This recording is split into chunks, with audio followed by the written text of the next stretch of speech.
Hello everyone. In this video, we will prepare our exam for the MAT 241 calculus course, and we will discuss that topic wise. So the first topic is equation of a sphere and its radius. So if they're asking you to find out the center of a circle and the radius of a sphere, which is given by some particular question, then how do you solve that? So actually, the first type would be find out the center and radius of a sphere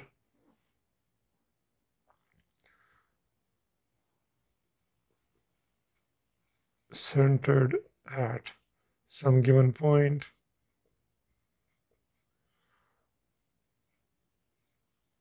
with radius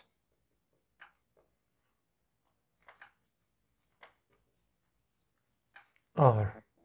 So the formula for this one, the equation of a sphere centered at this point with radius r is of this form: x minus x naught square plus y minus y naught square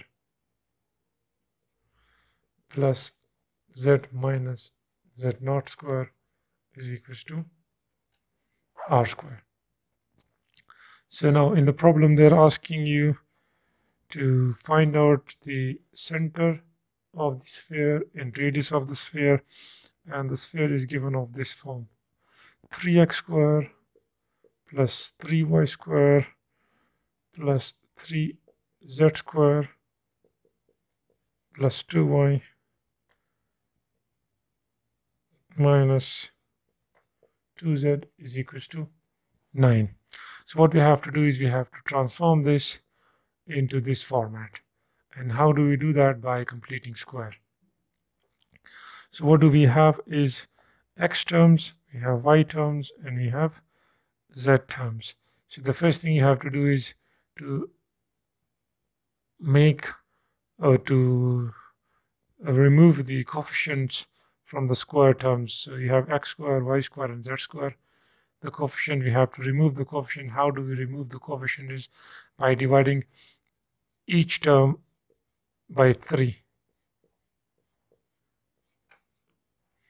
So this gives us x square plus y square plus z square plus 2y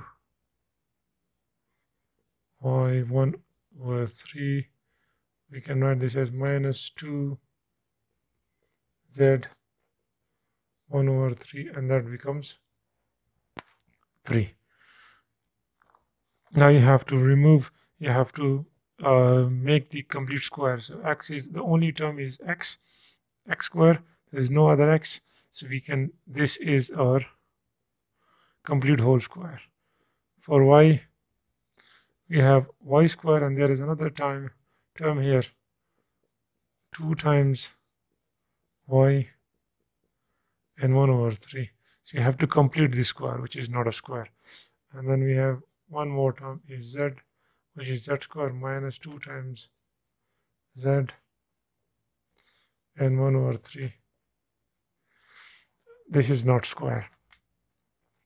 So x is completely a square. We can see that x naught, there is no x naught here, so it means x naught is 0. We have to make this one in this format. So how do we do that? Is by completing square. So I will do this separately to make it like this, do this separately to make it like this, or you can just put it here. So you can just do it straight away over here. So that is x square whole square. The completing square is that we take the square of the first one.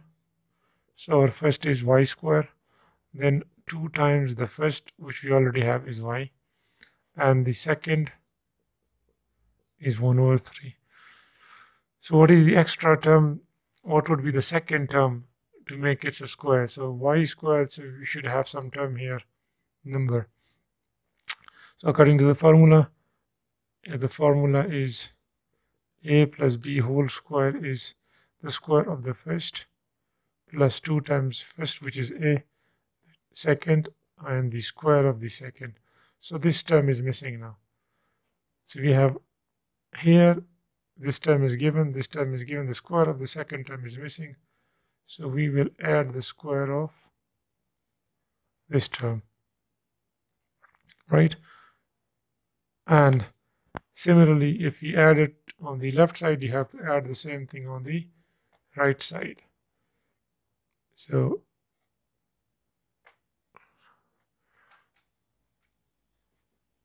three plus 1 over 9. So this is 1 over 3. The square of 1 over 3 is 1 over 9. The same thing goes with the z now, but the z is now a square with a negative. So if you have a minus b whole square, then the square of the first one minus 2 times first into second, and then the square of the second one. So we have here the square of the first one minus 2. We have the first one, we have the second one, and the square of the second one is again missing. So we can add this up from our side, and then the same thing we add on the other side of the equation. So 1 over 3 square is 1 over 9, right? Now you can write this down. So that will be the square of x. That would be the square of a square plus b square, a plus b. Here a is y and b is 1 over 3. Plus that is a minus b whole square. Here a is z and b is 1 over 3. And then you can take the LCM of that one. So you can see that the LCM is 9. So that is 1 plus 3 3s are 9 plus 1. So that gives us 11 by 9.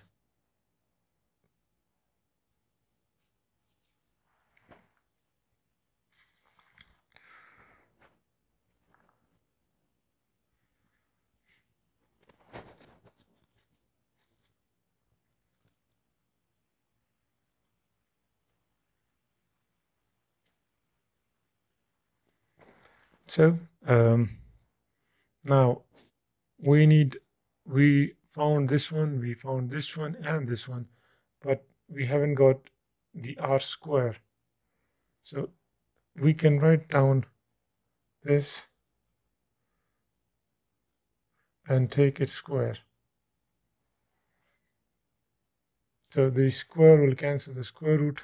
Again, we get the same thing. So we can write this equation, this number, in this format, which means our r is now this inside term. So now you have x naught here is 0. So x naught is 0. There is no x naught. Y naught should be y minus 1 over 3. So you can write this as minus 1 over 3 whole square. So the next term is minus 1 over 3 y naught, and the z naught is already minus over here, so that is 1 over 3, and your r is square root 11 over 9. So I hope if any such question is asked, that to find the center and the radius of a sphere, and the equation of sphere is given, then you would be able to transform that equation into this format, and then find out x naught, y naught, z naught, which would be the center of the sphere, and r would be the radius of that sphere. Okay, the second topic is finding the angle between two planes. So if we look at, this is a particular example. So if you have two planes and making an angle with each other, so this is, if you call this plane 2, this is plane 1, then you can see that these planes are making an angle theta with each other. Now, the same angle, this angle would be the same by the normal. If the normal of plane 1 and the normal of plane 2, if we take any one point on both the planes, right, and then find out the normals of these two planes, so n1 and n2, then it would be the same angle which is between the two planes and the same angle that is between their normals. So usually what you have to use is that you find out the normals of the planes, so n1 dot n2, and find out their dot product, which is by definition the magnitude of n1, the magnitude of n2 into cos theta. And you can write this down by cos theta is equals to n1 dot n2 divided by their magnitudes. And if you want to find out the theta, then you take the cos inverse on both sides. So one is cancelled with this one, and theta would be cos inverse of that one. So this is general example, general method. So whatever planes you are given, you have to use this methodology and you can solve the problem. So we are given two planes, plane 1 and plane 2. You can call any of these as plane 1 and the other plane 2. So the normal for plane 1, since normal is a vector, so you can write this down in the vector form notation, which is this one. So what is a normal of a plane? So let's go to the normal of a plane. So if you have a plane of this type, ax plus by plus cz is equals to d. If you are given a plane which is of this type, then the coefficient of x, coefficient of y, and coefficient of z makes the normal. So the normal of this plane would be a comma b comma c. Now we have to find out the normal of this plane and this plane. So if I call the first one as n1, then the normal of the first plane would be 3 comma minus 6 comma minus 2. And similarly, the normal of the second plane would be 2, 1, and minus 2. So now you have to find out their dot product, n1 dot n2, and the dot product. What do we do in the dot product is we just multiply the corresponding entries and add them. So 3 into 2 plus minus 6 into 1 plus minus 2 into minus 2. So that gives us 6, that gives us minus 6, and that's minus minus plus 4. So the dot product n1 dot n2 is 4. So now we have to find out the magnitude of n1, which is the square of each entry, and add them up and take a square root. So the square root of 3, which is 9, plus the square of 6, which is 36, plus the square of 2 minus 2, which is 4. So that gives us square root of 49, and the square root of 49 is 7. So the modulus of n1 is 7. Now we have to find out the same for n2, the square of the first entry 2, which is 4, plus the square of the second entry 1, which is 1, plus the square of minus 2, which is again 4. So that gives us 9, and the square root of 9 is 3. So we have n1 dot n2 and their magnitudes, and we can find out theta. The formula, if you write all this down, you don't need to write down the formula again. You can straight away write down theta. Theta is equal to cos inverse of that. But if you haven't written all these things, especially if you haven't written these, then you can write down that cos theta is equal to n1 dot n2 divided by the magnitude of n1 and the magnitude of n2, and then you can take out the theta from this one, so your theta would be cos inverse, and now you can write down n1 dot n2 was 4, and the n1 magnitude is 7 and the n2 magnitude is 3, and with the calculator you can find out the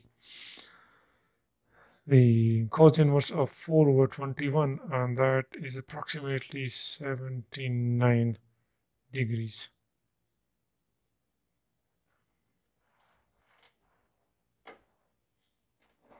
So the third part is find out the parametric equations and the symmetric equations of a line that passes through some particular point and is parallel to a vector v. So the general form is if you are given a point P and the line passes through this point and is parallel to some general vector v, which is ai plus bj plus ck, then the vector equation of the line, or the equation in vector form, is given by the vector notation x, y, z is equals to the initial values from which point the line passes, x0, y0, z0, plus t times t is any parameter vector v, or this is sometimes also called as r0, so the initial vector or the initial point from where it passes through, and tv, right? So if you want to write down the parametric equation, it means you have to write down the x. So the x values over there here is x0 plus what is the x value of v. From this v we have the x value is only a, so that becomes 80. Similarly for y, if you write down y is equal to y0 plus t, but from v you have to write down the part of y, which means j unit vector, so that is b, and similarly for z you have to write down t. So if you're asked to find out the parametric equations, what you have to do is you need to know the point and the vector that is parallel to, then you write down in this format, and from there you can transform it into this, or you can straight away write down from these two in this order. So we are given the point from where it passes and the vector, so we know the formula x0. So from here you can write down what is your x0, y0 and z0. You can see that is -2, 0 and 4, and the vector, from vector you can see your a, b and c values are 2, 4 and -2. So now you can just substitute these values in these equations and you will find out the parametric equation is x0 is -2 plus a is 2t. Similarly for y would be y0, which is 0, plus b is 40. So you can write down only 40, you don't need to write down 0. And for z we have 4 plus, so there is -2, so that is -2 times t. So these are the parametric equations for a line that passes through this point and is parallel to the vector 2i plus 4j minus 2k. Now to find out the symmetric equations, you can write down x is -2 plus 2. You have to find out t values from all the equations and then put them equal. So from here you can say that if you want to leave t, you bring 2 to the other side and then divide both sides by 2. So you have t is equals to x plus 2 divided by 2 from the first equation. From the second, we know that y is equals to 40. So if we divide both sides by 4, you have that y over 4 is t. And from the third equation, z is equals to 4 minus 2t. So if I take 2t to this side and z to that side, so I would have 2t is equals to 4 minus z, and now divide both sides by 2, so we get t is equals to 4 minus z divided by 2.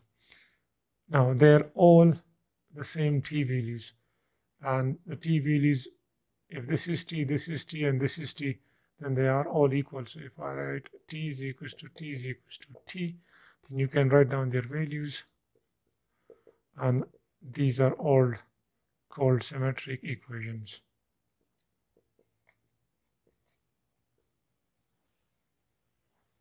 So if you are given any question of this type, you should be able to solve them.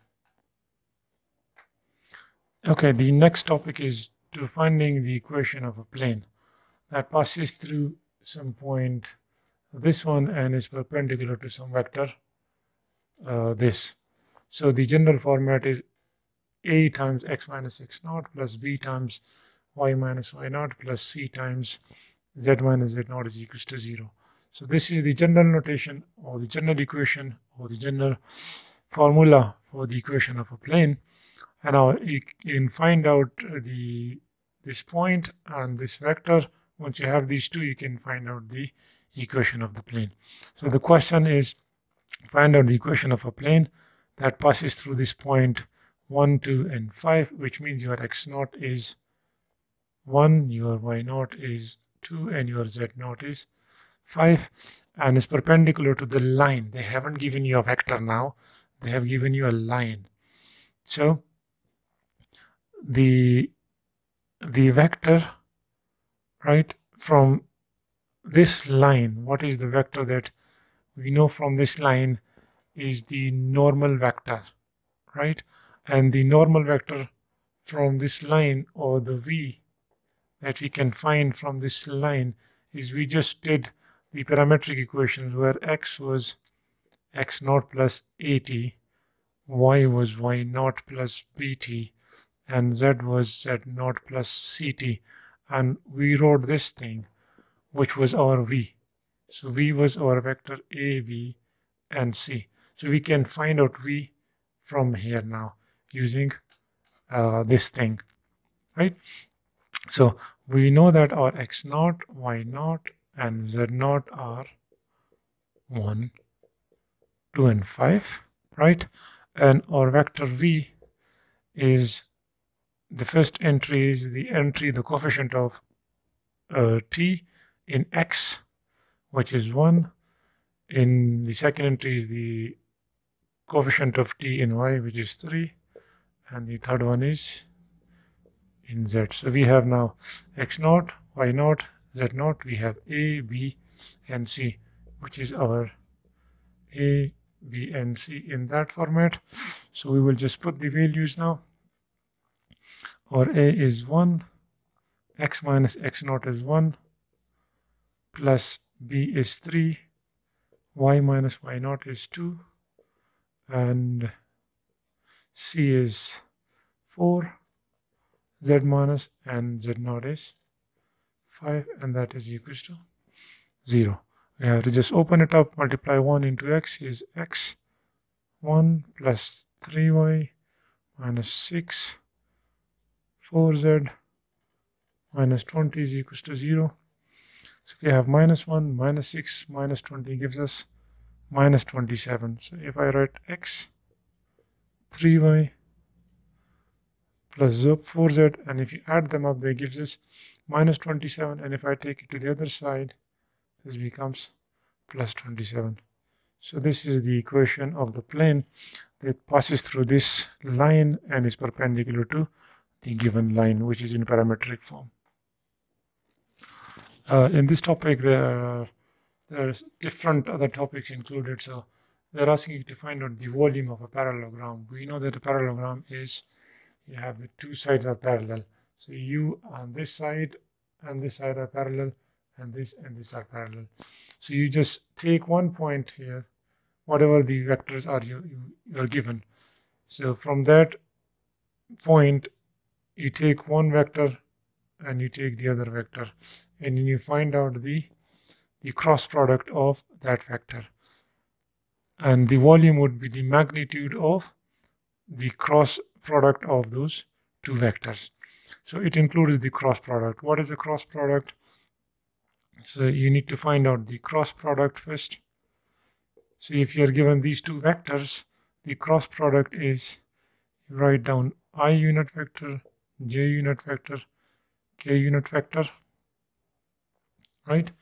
And then the first vector u. So the first entry, the second entry, and the third entry.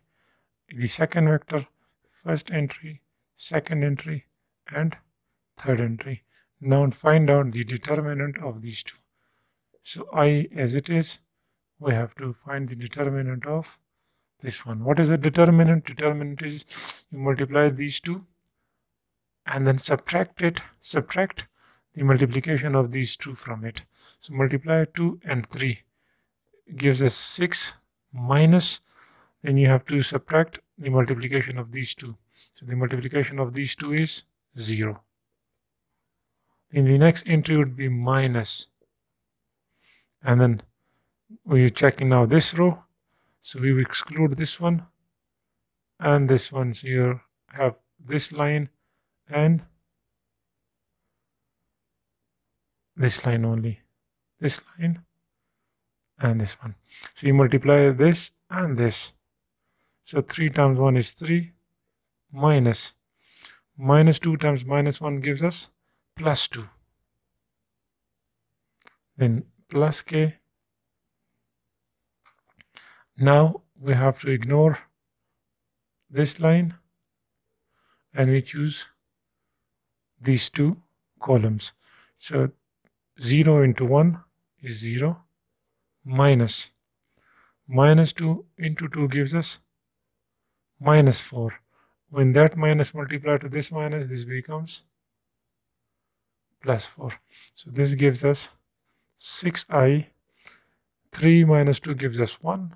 So 1 times minus j is minus j, and that is plus 4k. So this is our u cross v. Now we need to find out the magnitude of this one to find out the volume. Volume says that it's the magnitude of u cross v. And what do we do in the magnitude is taking the square of each component and add them. So we have 6 minus 1 and 4. So the square of 6 is 36, the square of 1 is 1, and the square of 4 is 16. And if you add them up, that is 3, and that is 4, 5, 53. So that gives us square root 53. In the same topic, if you can look at this one, and they're asking you to find out the volume of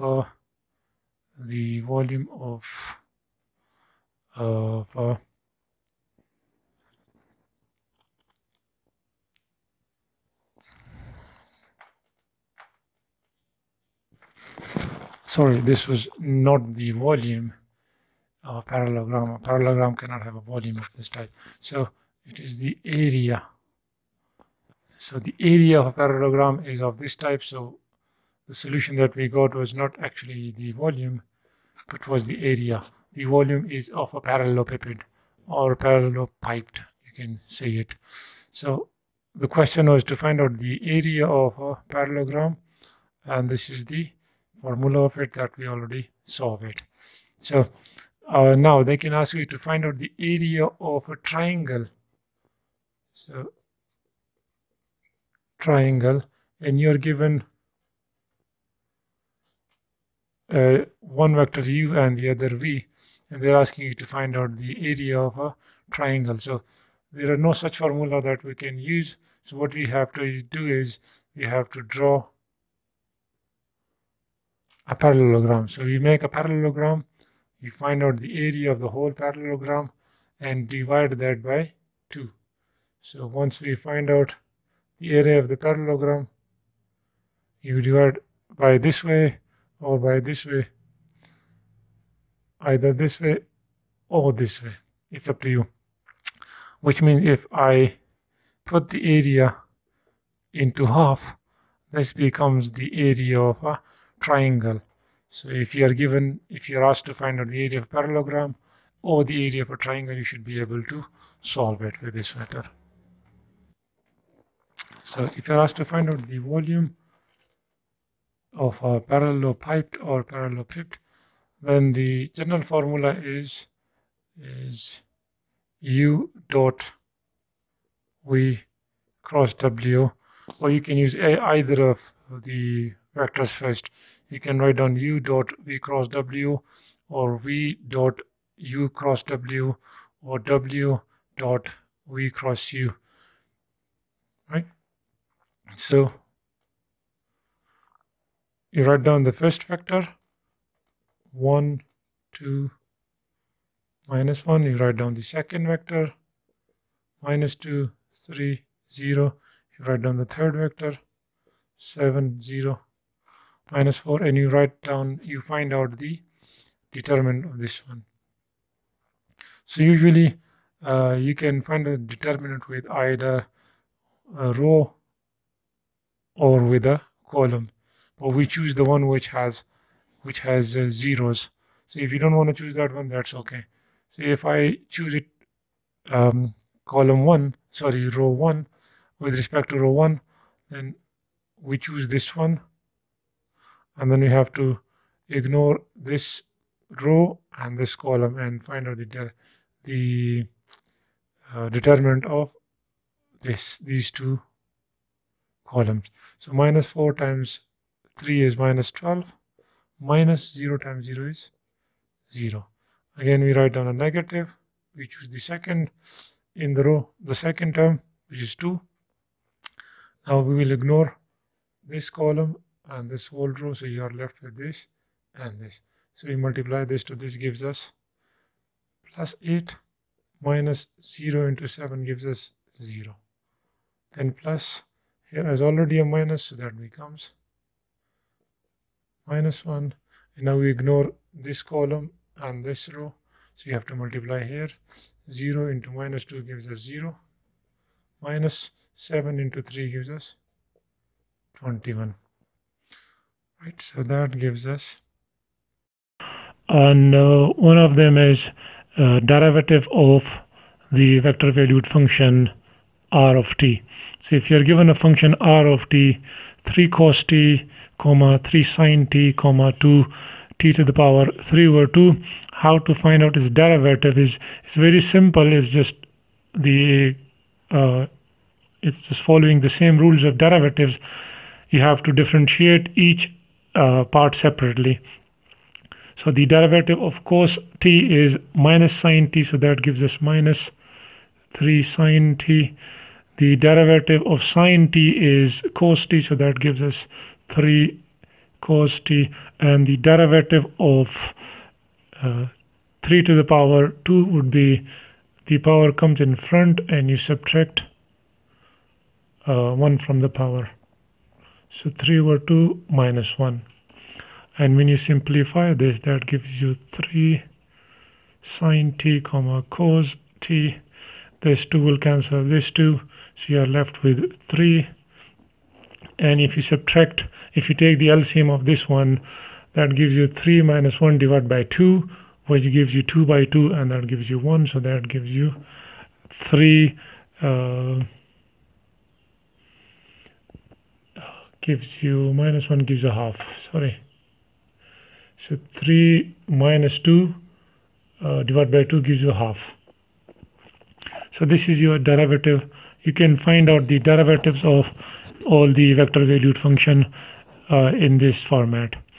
Now, since this is being used to find out the arc length, so the actual problem would be to find the arc length, which is denoted by L, of vector valued function.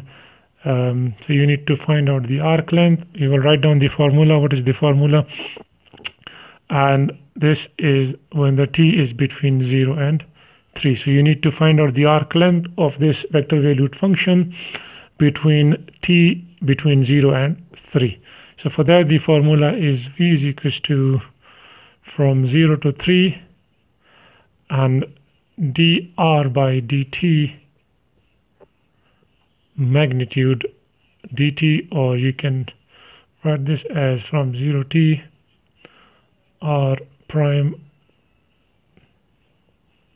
of dt. So for the formula, we need the magnitude of r prime of t. That's why I left r prime. So we have to take the square of the first entry, the second entry, and the third entry, and then we have to add them up and take its square root. So if we do that, this gives us 9 sine square t, this gives us 9 cos square t, and this gives us 9, and half into 2 gives us a t. So if we take 9 common from here, this is sine square t plus cos square t, and the 9t, we know that sine square t plus cos square t is equals to 1. So this gives us 9 plus 9t, and if we take out 9, so 9 into 1 plus t, and if we take out 9, it gives us 1 plus t. So our prime of t mod is this one.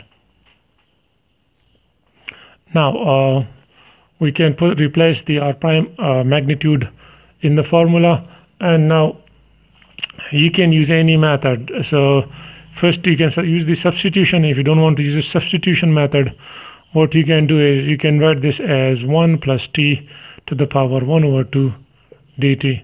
And one of the rule is that if you have a function over here and its derivative is over there, so if you have 1 plus t is a function and the derivative of this function is what? It's 1 dt. We already have that thing, so it means you have to add 1 to the power and you have to divide the same number by the same number.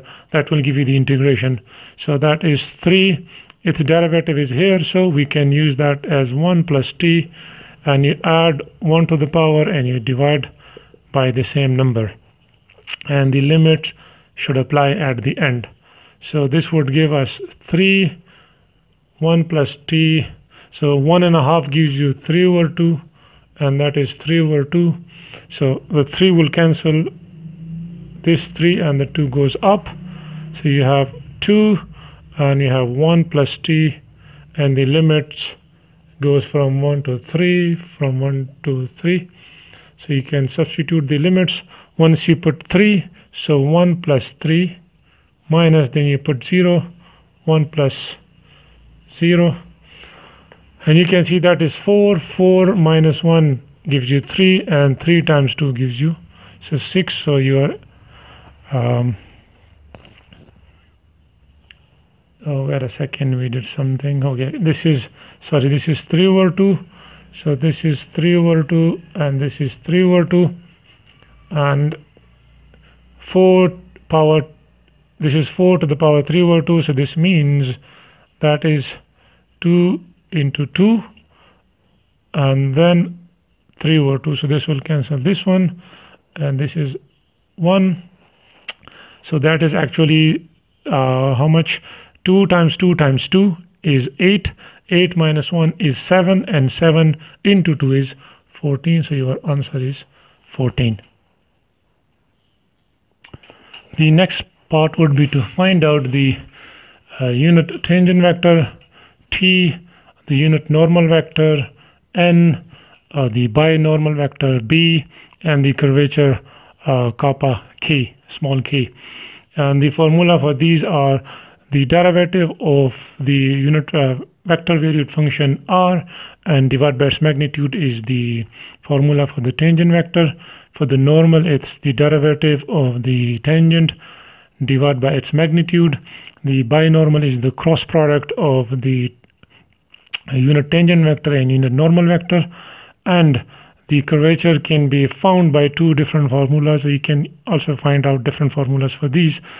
So that is T prime divided by the magnitude of R prime, or you can say the magnitude of R prime cross R double prime divided by R prime whole magnitude cube. So you can use either of these formulas. Instead of using this one, you can use the derivative. You can take the derivative of this one and use it. So it's up to you. So you are given a vector valued function R of t, and they're asking you to find out all these. So if you want to find out R unit tangent vector, you need R prime and its magnitude. So let's find out R prime would be then the derivative of sine is cos t, the derivative of cos is minus sine t, and the derivative of sine again is cos t. Now we found out the derivative. Now we need to find out the derivative, the magnitude of it. So the magnitude is the squaring of each component and add them up.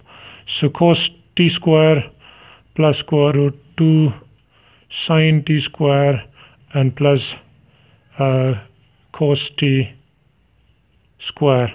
So that gives us cos square t plus 2 sine square t plus cos square t.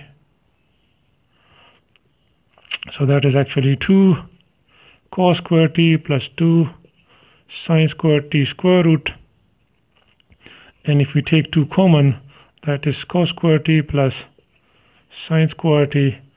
And we know that this one is 1, so the answer is square root 2. So R prime is this one. So now substituting the values for R prime of t, which was cos t minus square root 2 sine t and cos t divided by square root 2. So you can write this as, you can just divide each of them with a square root 2, or you can just leave it like that. So that gives you, this will cancel this one, 1 over square root 2 cos of t minus sine of t, and 1 over square root 2 cos of t. So that is over t, the unit tangent vector. Now to find out the unit normal vector, we have to find out its derivative. So let's find out the derivative, or you can use it like this, or you can use it like this. So prime of t would be to take the derivative of each part. So this one would be minus 1 over square root 2 sine t minus sine is cos t, sine is cos t with a minus, and that is minus 1 over square root 2 sine t. What else do we need is to find out its magnitude now. So again, for the magnitude, you have to just find out the squares of each component and add them up. So the square of minus 1 over square root 2 sine t, we will take the square of this one, minus cos t, take the square of this one, and minus 1 square root 2 sine t whole square. We can see that this would gives us sine square t, and the square root of 2 taking its square would give us 2. That would be plus cos square t, and that would be again 1 over 2 sine square t. And half and a half, when you add them, that gives you 1. So that what gives us sine square t plus cos square t, and we know that sine square t plus cos square t is 1, and the square root of 1 is 1. So our magnitude of t prime is 1. So you can simply now put the value of t prime and its magnitude. So the magnitude is since 1, so you divide anything by 1 would be the exact same value. So this would give us minus 1 over 2 sine t minus cos t and minus 1 over square root 2 sine t. Now the next one is the binormal. So what you have to do is to multiply, so it's to take the cross product of of t and n. So the t value, you have to write down the t value, what obviously we can write from here is 1 over 2 cos t, that would be minus sine, and that would be 1 over square root 2 cos t. So now what you have to do is just find out their cross product. So B is t cross n, so that is I, j, and k. T is 1 over 2 cos t, with a square root, and minus sine t, and 1 over square root 2 cos t, and n is minus 1 over square root 2 sine t minus cos t, and minus 1 over square root 2 sine t. Now what you have to do is just find out the determinant. So we take this portion, ignoring this row and this column. So this into this gives us plus 1 over square root 2 sine square, and then minus, and this gives us minus something, so that minus minus becomes plus, and that would give you 1 over square root 2 cos square t. So I is calculated then with a minus, and then j. Now we ignore this row column and this row and multiply these two minus these two. So if we multiply this into this, that gives us minus 1 over 2. Square root 2 into square root 2 gives us 2, and that would be sine t cos t, and then minus, but there is another one more minus, so multiply by them gives us a positive, and this gives us 1 over square root 2, and this gives us sine t and cos t. And you can see that they are plus minus, so they will cancel each other at the end. And the last one is k. So we ignore this one and multiply these four components. So this into this gives us minus 1 over square root 2 cos square t, and minus minus plus into minus, so minus 1 over square root 2 sine square t. So now if we look at this one, 1 over square root 2 is common, so we take 1 over square root 2 common. Sine square t plus cos square t is remaining. They cancel each other, so that gives us 0, j, and plus. Then here is minus 1 over square root 2. So if we take minus common and then 1 over square root 2 common, we are left with cos square t plus sine square t. And we know this is equals to 1 and this is equals to 1. So our b is now 1 over square root 2 I minus 0j minus 1 over square root 2 k. So this is our b. And finally, the kappa is, we already know from the previous calculation that t prime magnitude is 1, and the r prime magnitude that we found out was square root 2. So that is your answer. Or you can multiply this and divide by square root. Say if I multiply and divide by square root 2, this you can write the square root 2 into square root 2 divided by 2 into square root 2. So that cancels out. Some answers would be of this type. So this is the answer and this is the answer. They're both the same, but it depends on which answer was required.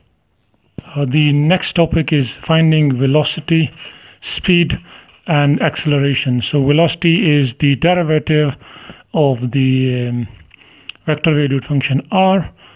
Speed is taking its magnitude, and acceleration is the derivative of the velocity, or the double derivative of the vector valued function. So if you are given a particle whose motion is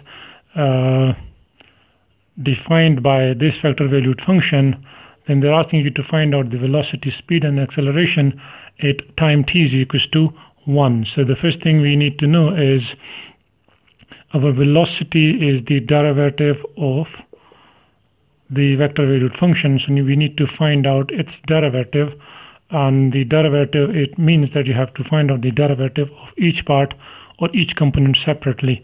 So the derivative of pi t would be pi minus the derivative of sine is cos pi t, and then you have to find out the derivative of the inside one. So the inside derivative would be pi, so you multiply that pi over here and you have an I over here. Now the derivative of 1 is 0 minus the derivative of cos is minus sine, so that minus minus becomes plus. So I would say plus sine pi t, and then you find out again the derivative of the inside one, and that pi t derivative is pi, so we just multiply that over here, and that is our j. So our velocity in general is given in this formula, and they're asking you to find out the velocity when t is equals to 1. So just replace t with 1 and you would find out the velocity. So that is t times 1 times pi is pi minus plus pi sine when t is 1, that gives us a pi, and then you can see that that is pi minus cos of pi is minus 1, you can use your calculators, and sine of pi is 0. So you can see that the velocity at point 1 is, so that is minus into minus plus, so pi plus pi gives you 2 pi I and plus 0 j. So you don't need to write down 0 j, but if you write it down, that's all right. Now to find out the acceleration, we have that acceleration is equals to the derivative of v. So we can find out its derivative. The derivative of pi is 0 minus pi times the derivative of cos is minus sine pi, and the derivative of the inside is pi. So we have this thing, and now the derivative of sine is cos pi t, and then you multiply, they find out the derivative of the inside, which is pi. So you simplify this, pi into pi and minus into minus gives you pi square sine pi t, and then pi into pi gives you pi square cos pi t, and this is I with I, and this is j. So this is your acceleration. Now what we have to do is to find out the value acceleration at t is equals to 1. So you just replace t with 1. So when t is 1, this gives us pi and plus pi square cos of t is 1, then it gives us pi, and sine pi again is 0, so that is 0 I, and cos pi gives us minus 1, so you can that minus pi square j. So our acceleration at 1 is 0 I minus pi square j, or you can just write down minus pi square j. And the final value is speed, which is the magnitude of velocity, and we have the velocity, so just find out its magnitude would be the square root of the square of each component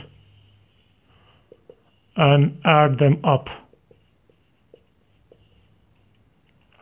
So that would give you, you can use this, the formula a minus b whole square. So that would be pi square plus pi square cos square pi t minus 2 times first and second. So first is pi, second is pi cos pi t, and then plus this one, which is pi square sine square pi t. So we can see that something is common. Somewhere something is common. So if I take pi square from here and from here, we can get this one, which is equals to 1, and this is minus 2 pi square cos square pi t. Right. So this gives us pi square plus this gives us 1. So pi square minus 2 pi square cos pi t. And this is our speed. You can find out the speed at t is equals to 1. So if you want, you can add them up. So you can write this down, that pi square minus 2 pi square cos pi t. You can further simplify it, but if you don't want to simplify, just put the value of t is equals to 1.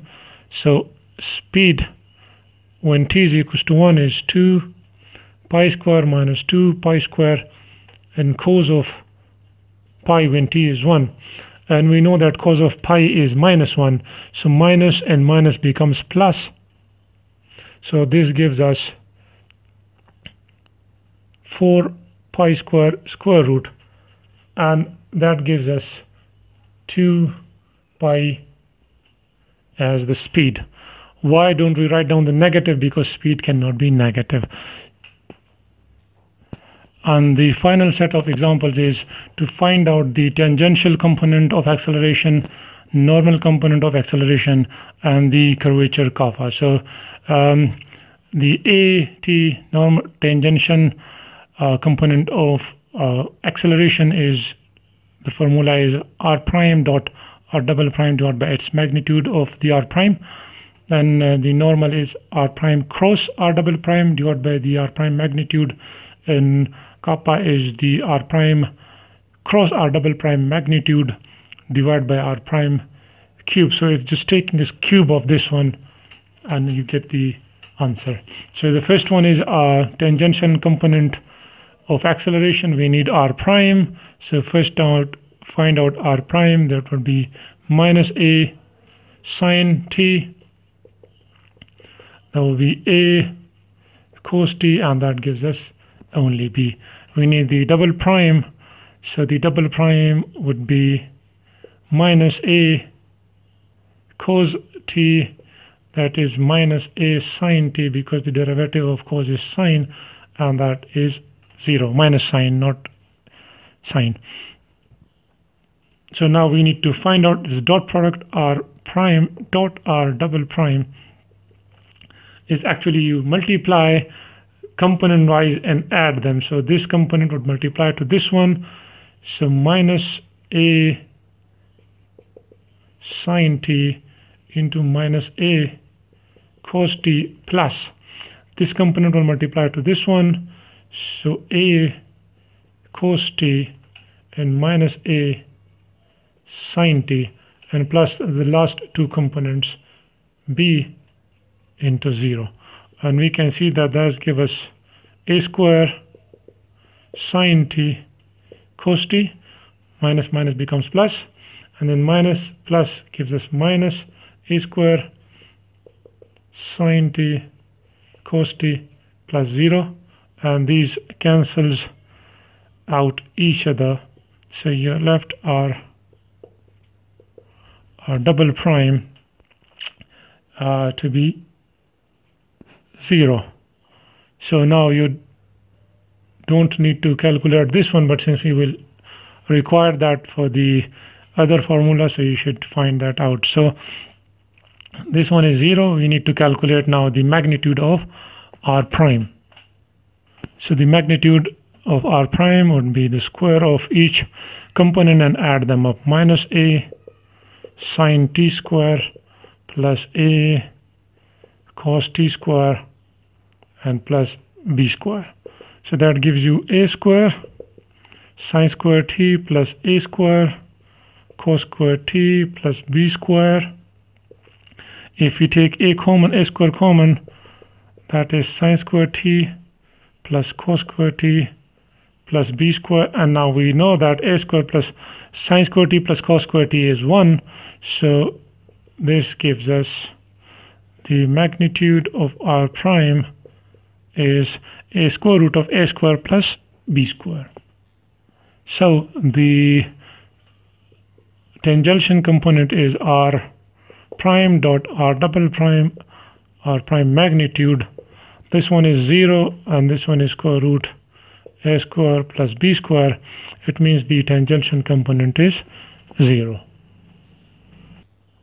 Now to find out the normal component, we need the cross product of r prime and r double prime. So we have write them already in that form, and we need to find out the determinant. So 0 times anything is 0, minus, and then minus minus becomes plus. So that would be ab sine t, then minus j.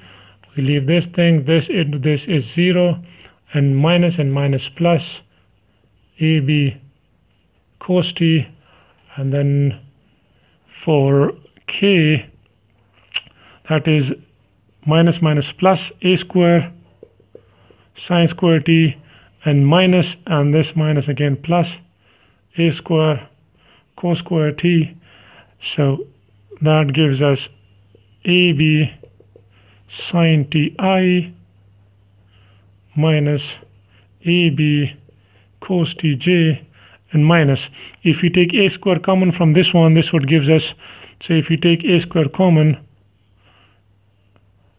sine square t plus cos square t is 1, and that gives us then a square k. So this is the cross product, and now we have to find out the magnitude of this cross product. So to find out the magnitude, we take the square of each component and add them up.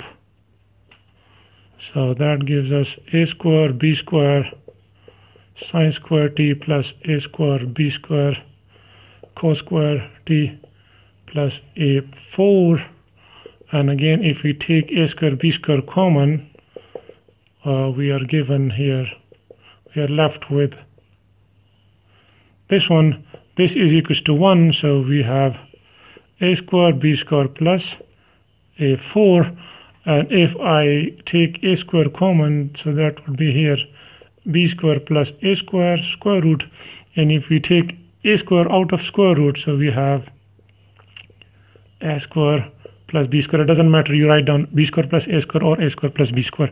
So the magnitude is a into square root of a square plus b square. So now we substitute the values in the formula, and that one we already knew was a square plus b square, so they cancel each out, and we have the tangential component is to be a. For kappa, we already know that the a cross b is, sorry, the r1 r prime cross r double prime magnitude is this one, and the r prime is this one, so that is a square plus b square square root power 3. So this we can write as a square plus b square 1 over 2, and that would be a square plus b square 3 over 2. So if we take this down, a square plus b square, and that would be a square plus b square minus 1 over 2. When bases are same, you add the powers, and so if you add 3 over 2 minus 1 over 2, that gives you 2 over 2, and that cancel out gives you 1. So the kappa would be a over a square plus b square power 1. So you just write that down. So I hope you understand all these formulas, and if you're given any type of problems to solve, to find these out, you would be able to solve them. Thank you very much.